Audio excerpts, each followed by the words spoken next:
நேரம் 9 மணி. இலங்கை ஒலிபரப்பு கூட்டுத்தாபனம் செய்திகள். செய்தி ஆசிரியர் ஸ்ரீ நாகவாணி ராஜா. வாசிப்பவர் இர்ஷாதே காதர். முதலில் தலைப்புச் செய்திகள். படைப்புழுவினால் பயிர்களுக்கு ஏற்படும் பாதிப்புகள் தொடர்பில் ஜனாதிபதி கவனம் செலுத்தியுள்ளார். நாட்டில் கோவிட் வைரஸ் தொற்றாளர்களின் மொத்த எண்ணிக்கை 40,000 கடந்துள்ளது. தொற்றுக்குள்ளானவர்களில் மேலும் 712 பேர் குணமடைந்துள்ளார்கள். கொரோனா தொற்று நடவடிக்கைகளில் பொதுமக்கள் பங்குதாரர்களாக மாற வேண்டும் என சுட்டிக்காட்டப்பட்டுள்ளது. யானை மனித மோதலை தவிர்ப்பதற்கு தேசிய இணைப்பு குழுவை அமைக்க தீர்மானம். உற்பத்தி திறனை அதிகரிக்காத தோட்டங்களை அரசாங்கம் பொறுப்பேற்பதற்கான புதிய சட்டம். கடவத்தை மீரிக்கம் அதிவேக வீதியின் நிர்மாணப் பணிகளை துரித கதையில் நிறைவு செய்ய நடவடிக்கை. உலகளாவிய ரீதியில் கொரோனா வைரஸினால் பாதிக்கப்பட்டவர்களின் எண்ணிக்கை 8 கோடியை கடந்துள்ளது. இனி விரிவான செய்திகள். படைப்புழுவினால் பயிர்களுக்கு ஏற்படும் பாதிப்புகள் தொடர்பில் ஜனாதிபதி கோட்டாபய ராஜபக்ஷ கவனம் செலுத்தியுள்ளார். அனுராதபுரம் அல்பத்துவ பஹலகமவிற்கு சென்ற ஜனாதிபதி படைப்புழுவின் தாக்கத்தினால் பாதிக்கப்பட்ட விவசாயிகளுடன் கலந்துரையாடினார். படைப்புழுவின் தாக்கம் காரணமாக தமது உற்பத்திகளுக்கு பாரிய பாதிப்புகள் ஏற்பட்டிருப்பதாக விவசாயிகள் ஜனாதிபதியிடம் தெரிவித்தனர். இதேவேளை கிராமத்திற்கும் பயிற்சிகளுக்கும் காட்டு யானைகளினால் ஏற்பட்ட தாக்கங்களையும் ஜனாதிபதி பார்வையிட்டார். நாட்டில் மேலும் 500 பேருக்கு கொரோனா வைரஸ் தொற்று கண்டறியப்பட்டுள்ளதாக ராணுவ தளபதி லெப்டினன்ட் ஜெனரல் சவேந்திர சில்வா தெரிவித்துள்ளார். இந்நிலையில் இலங்கையில் கொரோனாவினால் பாதிக்கப்பட்டோரின் மொத்த எண்ணிக்கை 40,282 அதிகரித்துள்ளது. இதேவேளை கொரோனா தொற்றிலிருந்து குணமடைந்து இன்று 712 பேர் வீடுகளுக்கு திரும்பியுள்ள நிலையில் இதுவரை 32,051 பேர் தொற்றிலிருந்து மீண்டுள்ளனர். இன்னும் 8,045 பேர் தொடர்ந்தும் வைத்தியசாலைகளில் சிகிச்சை பெற்று வருகின்றனர். இதேவேளை இலங்கையில் கொரோனா தொற்றினால் இதுவரை 186 பேர் உயிரிழந்துள்ளமை குறிப்பிடத்தக்கது. கொரோனா வைரஸ் ஒழிப்பு நடவடிக்கைகளில் பொதுமக்கள் பங்குதாரர்களாக மாற வேண்டும் என சுகாதார மற்றும் பொது நிறுவன பணிப்பாளர் பேராசிரியர் அத்துல சுமதிபால தெரிவித்துள்ளார். கொரோனா ஒழிப்பு நடவடிக்கை அரசாங்கத்தினால் மாத்திரம் கட்டுப்படுத்த முடியாது, அதற்கு பொதுமக்களின் பங்களிப்பும் அவசியம் என அவர் சுட்டிக்காட்டினார். மட்டக்களப்பு மாவட்டத்தில் கொரோனா தொற்று பரவலை கட்டுப்படுத்துவதற்கான வேலைத்திட்டம் முன்னெடுக்கப்பட்டு வருவதாக மாவட்ட அரசாங்க அதிபர் கணபதிப்பள்ளி கருணாகரன் தெரிவித்துள்ளார். இது தொடர்பாக அவர் மேலதிக தகவல்களை வழங்குகிறார். மட்டக்களப்பு மாவட்டத்தை பொறுத்தவரையிலே சடதியாக PCR பரிசோதனையின் போது கடந்த 2-3 நாட்களிலே ஒரு குறிப்பிடத்தக்க எண்ணிக்கையினர் பாசிட்டிவ் பேஷண்டாக அடையாளம் காணப்பட்டுள்ளார்கள். கடந்த 21ஆம் தேதி பெரியகல்லாறு கிராமத்திலே ஒரு குடும்பத்தைச் சேர்ந்த 5 பேர் இனம் காணப்பட்டார்கள். அதைத் தொடர்ந்து அடுத்த நாள் மேலும் 2 பேர், அதுக்கு அடுத்த நாள் 4 பேர், நேற்றைய தினம் 5, மொத்தமாக 16 பேர் பெரியகல்லாறு கிராமத்திலே இனம் காணப்பட்டுள்ளார்கள். அந்த பகுதி பொதுமக்களின் ஆதரவுடனும் அந்த பகுதி பிரதேச செயலாளரும் சுகாதார வைத்திய அதிகாரியும் இவர்களுக்கான ஆலோசனைகளையும் வழிகாட்டுகளையும் வழங்கிக் கொண்டிருக்கின்றார்கள். இவர்களது கிராமத்துக்குள்ளே பொதுமக்களுக்கான மொபிலிட்டி, அதாவது நடமாட்டங்களை கட்டுப்படுத்துவதற்கான சகல நடவடிக்கைகளும் எடுக்கப்பட்டுள்ளது. அதைத் தொடர்ந்து இன்று காத்தான்குடி கிராமத்தில் 5 பேர் PCR பரிசோதனையின் போது பாசிட்டிவாக இனம் காணப்பட்டுள்ளார்கள். இவர்கள் அனைவரும் பெட்ரோலியம் கூட்டுத்தாபனத்திலே கடமையாற்றுவர்கள் என்பது குறிப்பிடத்தக்கது. ஏற்கனவே எங்களுக்கு அட்டாளச்சேரி கிராமத்தைச் சேர்ந்த ஒருவர் போதனா வைத்தியசாலையில் அனுமதிக்கப்பட்டு மரணம் அடைந்துள்ளார். முதலாவது மரணம் மட்டக்களப்பு மாவட்டத்திலே கொரோனா சம்பந்தமாக இடம்பெற்றுள்ளது. இதுவரையிலே மட்டக்களப்பு மாவட்டத்திலே 129 பேர் இனங்காணப்பட்டு 27 பேர் தான் இன்னும் வைத்தியசாலையிலே உள்ளார்கள். மற்றவர்கள் அனைவரும் தங்களது வைத்தியசாலை குறிப்பிட்ட கால இதன் பிறகு விடுவிக்கப்பட்டுள்ளார்கள் வீட்டுக்கு.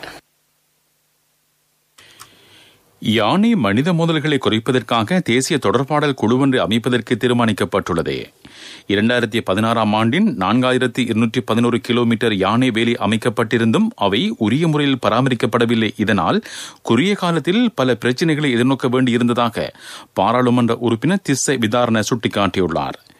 யானை வேலிகளை பராமரிப்பதற்காக வருடம் ஒன்றுக்கு 86 மில்லியன் ரூபாய் செலவிடப்படுவதாகவும் பாராளுமன்ற உறுப்பினர் திஸ்ஸ விதாரண குறிப்பிட்டுள்ளார். தோட்ட தொழிலாளர்களுக்காக ஆலோசனை சேவை ஆரம்பிப்பதன் முக்கியத்துவம் குறித்து கவனம் செலுத்தப்பட்டுள்ளது. தொழிலாளர்களின் முறைப்பாடு தொடர்பில் கவனம் செலுத்துவதற்கு இதனூடாக நடவடிக்கை மேற்கொள்ளப்படும் என தொழில் அமைச்சர் நிமல் சிறிபால டி சில்வா தெரிவித்துள்ளார். இதேவேளை உற்பத்தி திறனை அதிகரிக்காத மற்றும் உரிய வகையில் நிர்வாகத்தை முன்கொண்டு செல்லாத தோட்டங்களை அரசாங்கம் பொறுப்பேற்பதற்கான சட்டமூலத்தை கொண்டுவர நடவடிக்கை மேற்கொள்ளப்படும் எனவும் அமைச்சர் குறிப்பிட்டார். கொரோனா நிலைமைகளுக்கு மத்தியில் வெளிநாடுகளில் நிற்கதாகியுள்ள இளைஞர்களை நாட்டிற்கு அழைத்து வரும் வேலை திட்டம் தொடர்ந்து முன்னெடுக்கப்படும் என்றும் தொழில் அமைச்சர் குறிப்பிட்டார்.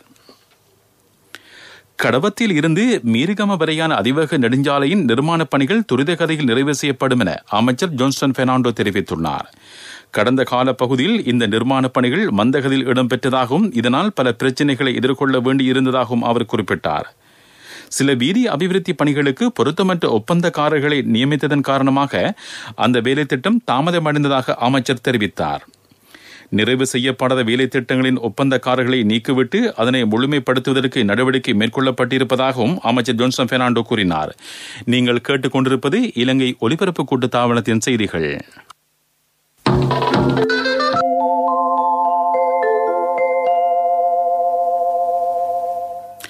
செய்திகள் தொடர்கின்றன. வட்டவளை ஆடை தொழிற்சாலையில் மேலும் 28 பேருக்கு கொரோனா வைரஸ் தொற்று உறுதி செய்யப்பட்டுள்ளதாக அம்பகமுவ பொதுச் சுகாதார பரிசோதனை தெரிவித்தார். வட்டவளை ஆடை தொழிற்சாலை ஊழியர்கள் சிலருக்கு அண்மையில் கொரோனா தொற்று உறுதி செய்யப்பட்டதை அடுத்து மேலும் 450 பேருக்கு ஆன்டிஜென் பரிசோதனை மேற்கொள்ளப்பட்டது. இதன் அடிப்படையில் நேற்று கிடைக்கப்பெற்ற அறிக்கையில் மேலும் 28 பேருக்கு தொற்று உறுதி செய்யப்பட்டுள்ளதாக அறிவிக்கப்பட்டுள்ளது. நாட்டில் வைரஸ் பிறழ்வு ஏற்படக்கூடும் என்பதனால் நாட்டில் கொரோனா தொற்று பரவலை முடிவுக்கு கொண்டு வருவது மிக முக்கியமானது என சுகாதார அமைச்சின் தொற்றுநோய் பிரிவின் விசேட வைத்திய நிபுணர் சுதத் சமரவீர தெரிவித்துள்ளார். இந்த வைரஸ் பிரித்தானியா அல்லது ஐரோப்பாவில் மட்டுமல்ல இலங்கையிலும் மாறக்கூடும் என்பதனால் விரைவில் வைரஸிலிருந்து விடுபடுவது மிக முக்கியமானது என்றும் அவர் மேலும் தெரிவித்துள்ளார். ஒருவர் புதிய கொரோனா பிறழ்வுக்கு ஆளானாரா என்பதை அடையாளம் காண்பது கடினம் என்றும், ஏனெனில் பெரும்பாலான கொரோனா தொற்று நோயாளர்கள் அறிகுறியற்றவர்கள் என்றும் சுகாதார அமைச்சின் தொற்றுநோய் பிரிவின் விசேட வைத்திய நிபுணர் சுதத் சமரவீர தெரிவித்துள்ளார். ஒரு சாதாரண PCR சோதனையால் வைரஸின் விகாரத்தை வேறுபடுத்த முடியாது என்றும் மரபணு கூறுகளை ஆய்வு செய்வதிலிருந்து மட்டுமே அடையாளம் காண முடியும் என்றும் அவர் தெரிவித்துள்ளார். அக்டோபர் தொடக்கத்தில் கண்டறியப்பட்ட COVID-19 வைரஸின் 2வது அலை ஓரளவு கட்டுப்பாட்டுகள் கொண்டுவரப்பட்டுள்ளது என கூறிய அவர் மக்கள் ஒத்துழைப்பினை வழங்கினால் கட்டுப்படுத்த முடியும் என்றும் சுகாதார அமைச்சின் தொற்றுநோய் பிரிவின் விசேட வைத்திய நிபுணர் குறிப்பிட்டுள்ளார். 2021 ஆண்டு முதலாம் ஆண்டுக்கான முதலாவது பாராளுமன்ற அமர்வு ஜனவரி 5ஆம் தேதி இடம்பெறும் என பாராளுமன்ற பொதுச் செயலாளர் தம்மிக தசநாயக்க தெரிவித்துள்ளார். அன்றைய தினம் கலந்துரையாடப்படவுள்ள விடயங்கள் தொடர்பில் பாராளுமன்ற குழு தொடர்பான செயற்குழு கூடி தீர்மானிக்க உள்ளது. புதிய வருடத்தில் விசேட சட்டங்கள் பல பாராளுமன்றத்தில் முன்வைக்கப்பட இருப்பதாக தகவல்கள் தெரிவிக்கின்றன. கொரோலைப்பற்று மத்திய பிரதேச செயலாளர் பிரிவில் உள்ள அரஃபா நகர் கிராமத்தில் மதில் ஒன்று இடிந்து வீழ்ந்ததில் சிறுவன் ஒருவர் உயிரிழந்துள்ளார். குறித்த சிறுவன் எதிர்வீட்டு மதில் சுவரனை பிடித்து ஏறுவதற்கு முயற்சித்த போது மதில் சிறுவன் மேல் விழுந்துள்ளது. இந்நிலையில் குறித்த சிறுவனை வைத்தியசாலைக்கு கொண்டு செல்லும் வழியில் உயிரிழந்துள்ளார். 13 வயதான சிறுவனே சம்பவத்தில் உயிரிழந்ததாக வாழைச்சேனை போலீசார் தெரிவித்துள்ளனர்.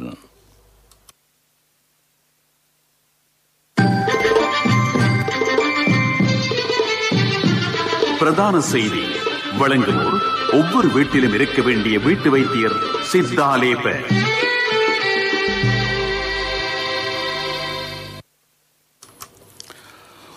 உட்காத 6 வகையான பிளாஸ்டிக்கை தடை செய்வதற்கான நடவடிக்கை மேற்கொள்ளப்பட்டுள்ளதாக சுற்றாடல் அமைச்சர் மஹிந்த அமரவீர தெரிவித்துள்ளார். இதற்கான வர்த்தமான அறிவித்தலை அச்சிடுவதற்கான அனுமதி பெற்றுக் கொள்வதற்காக அதனை சட்டமா அதிபரிடம் முன்வைத்து நடவடிக்கை எடுக்கப்பட்டுள்ளதாகவும் அமைச்சர் குறிப்பிட்டார்.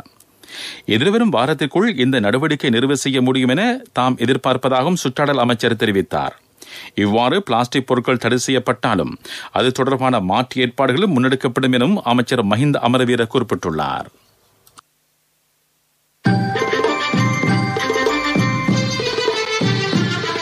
பிரதான செய்தி வழங்கியோர் ஒவ்வொரு வீட்டிலும் இருக்க வேண்டிய வீட்டு வைத்தியர் சித்தாலேப.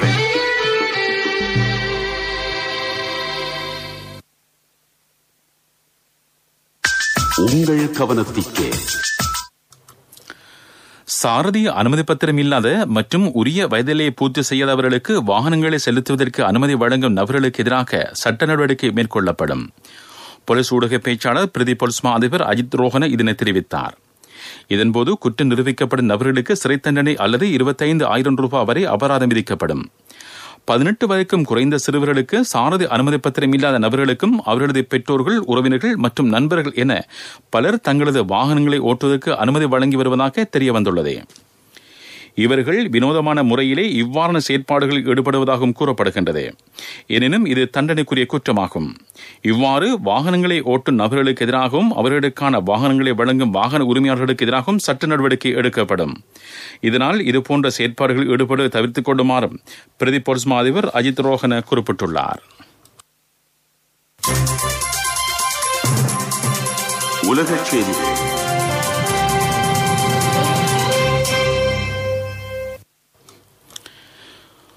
உலகளவில் கொரோனா வைரஸ் கோவிட்-19 பெருந்தொற்றினால் பாதிக்கப்பட்டவர்களின் மொத்த எண்ணிக்கை 8 கோடியை கடந்துள்ளதாக சர்வதேச ஊடகங்கள் செய்தி வெளியிட்டுள்ளன.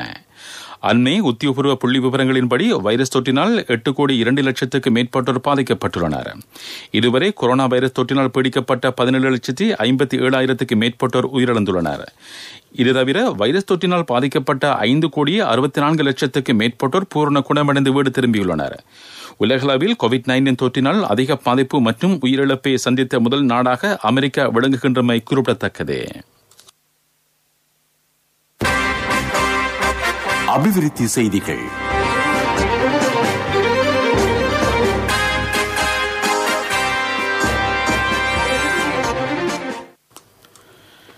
வீடற்ற அனைத்து இளைஞர்களுக்கும் சகல வசதிகளுடன் கூடிய வீடுகளை வழங்குவதற்கான யுகம் உதயமாகியுள்ளதாக ராஜாங்க அமைச்சர் இந்திக அனுருத்த தெரிவித்துள்ளார். உங்களுக்கு வீடு நாட்டிற்கு நாளை தேசிய வீடமைப்பு திட்டத்தின் கீழ் திவலப்பிட்டிய பிரதேச செயலாளர் பிரிவில் அமைக்கப்பட்ட வீடுகள் பொதுமக்களிடம் கையளிக்கப்பட்டது. இந்த நிகழ்வில் உரையாற்றிய போது ராஜாங்க அமைச்சர் இந்திக அனுருத்த இதனை குறிப்பிட்டார். விளையாட்டுச் செய்திகள்.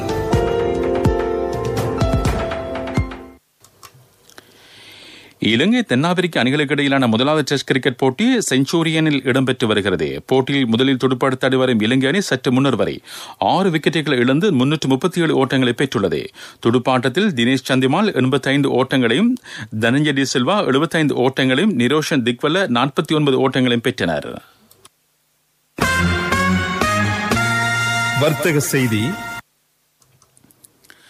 கடந்த 5 ஆண்டுகளில் 5,368 மில்லியன் டாலர் வரையான வெளிநாட்டு செலாவணியை ஈட்ட முடிந்திருப்பதாக நிதியமைச்சு தெரிவித்துள்ளது. இந்நிலையில் நாட்டில் ஏற்பட்டுள்ள கொரோனா வைரஸ் தாக்கம் காரணமாக வாகன தொழில்துறை அபிவிருத்தி செய்வதற்காக புதிய வேலை திட்டங்கள் ஆரம்பிக்கப்படும் என நிதியமைச்சு மேலும் தெரிவித்துள்ளது. பொருளாதார செய்திகள். அனுசரணை. இப்போதான் சந்தோஷமா பள்ளிக்கூடம் போறாள். எல்லாம் நீங்கள் சைக்கிள் வாங்கி கொடுத்ததால. LOLC கிரெடிட் கார்டு இருந்ததால நினைச்ச உடனே வாங்கி கொடுக்க கூடியதா இருந்துச்சு. LOLC ஃபைனான்ஸ் கடன் அட்டை உங்களை மேலும் உயர்த்திட.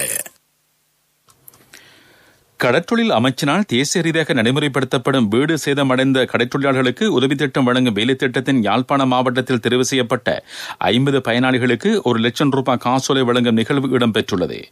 யாழ்ப்பாண மாவட்ட மேலதிக அரசாங்க அதிபர் மானா பிரதீபன் தலைமையில் மாவட்ட செயலகத்தில் நிகழ்வு இடம்பெற்றது. நிகழ்வில் கடற்றொழில் நீரியல் வளத்துறை அமைச்சர் டக்ளஸ் தேவானந்தா கலந்து கொண்டு பயனாளிகளுக்கான காசோலையினை வழங்கி வைத்தார். யாழ்ப்பாண மாவட்டத்தில் 13 பிரதேச செயலாளர் பிரிவுகளில் தெரிவு செய்யப்பட்ட 50 பயனாளிகளுக்கு 1 லட்சம் ரூபாய் பெறுமதியான காசோலைகள் அவர்களுடைய வீடு திருத்தும் பணிக்காக வழங்கப்பட்டது.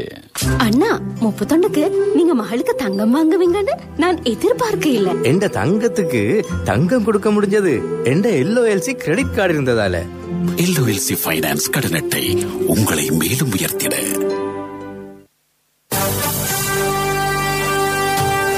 காலநிலை அறிக்கை.